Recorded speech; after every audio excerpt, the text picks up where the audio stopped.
May 3 persons of interest na raw na tinitignan na ang PNP na posibleng may kinalaman sa nangyaring pambobomba sa Davao City noong Biyernes. Inamin naman ng pulisya na nalusutan ito ng mga nasa likod ng pambobomba. Para sa detalye, umaksyon live mula sa Davao City, si Renz Ongkiko. Renz.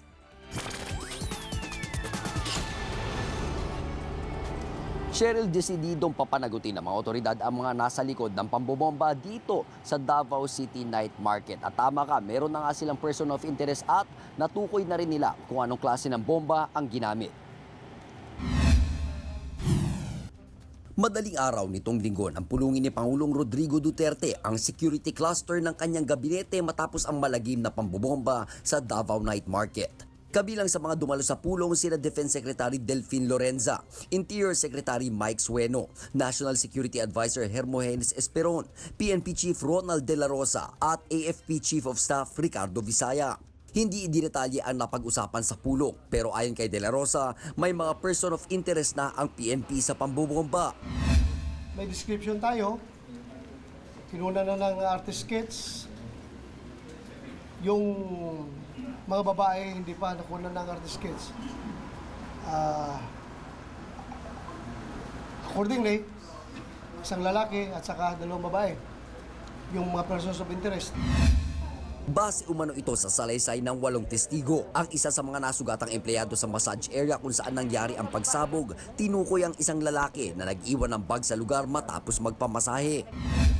Nakabantay mi ato nga nilingkod to siya, nagpamassage to siya, itong lalaki.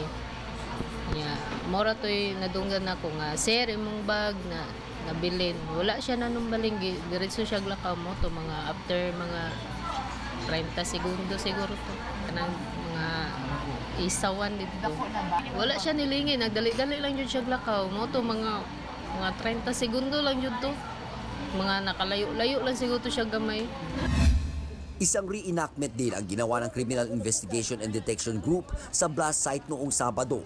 Bagamat hindi pa tapos ang ginagawang post-blast investigation, malaki raw ang posibilidad na isang improvised explosive device o IED ang pinasabog gamit ng isang mortar round.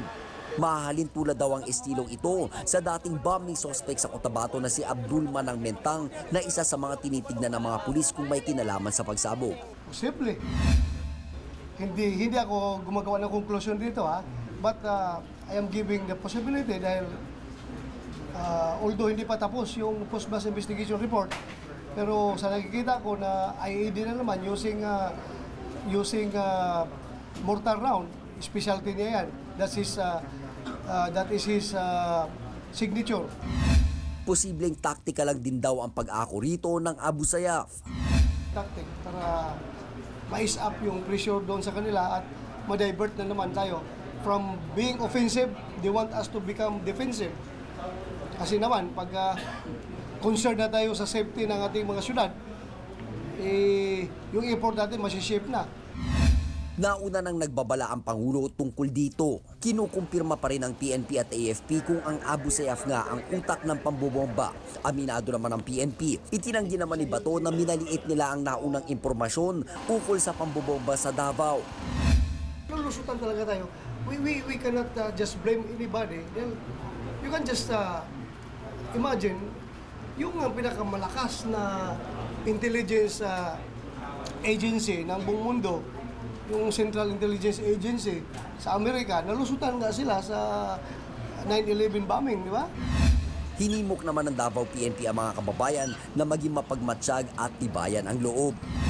We are calling on the people to help us also in securing Davao because mas maganda po na lahat po tayo ay nagiging vigilant at alert for any person or packages na maaring iniiwanan ng mga possible saboteurs para po magkaroon ng kaguluhan. Umaaksyon Renz Ongkiko, News 5. Cheryl, sa ngayon hinihintay nga natin i-release yung artist sketch ng isa dito sa 3 person of interest. No? At patuloy na inaalam ng mga otoridad ang pagkakakilanlan ng mga ito. Patuloy din ang paghihigpit ng mga pulis at militar dito sa lungsod. No? Dahil nga sa ipinatupad na heightened alert, mas nagpatupad na mas maraming checkpoints at mas naging mahigpit sa mga checkpoints. Cheryl. Maraming salamat, Renzo Ongkiko.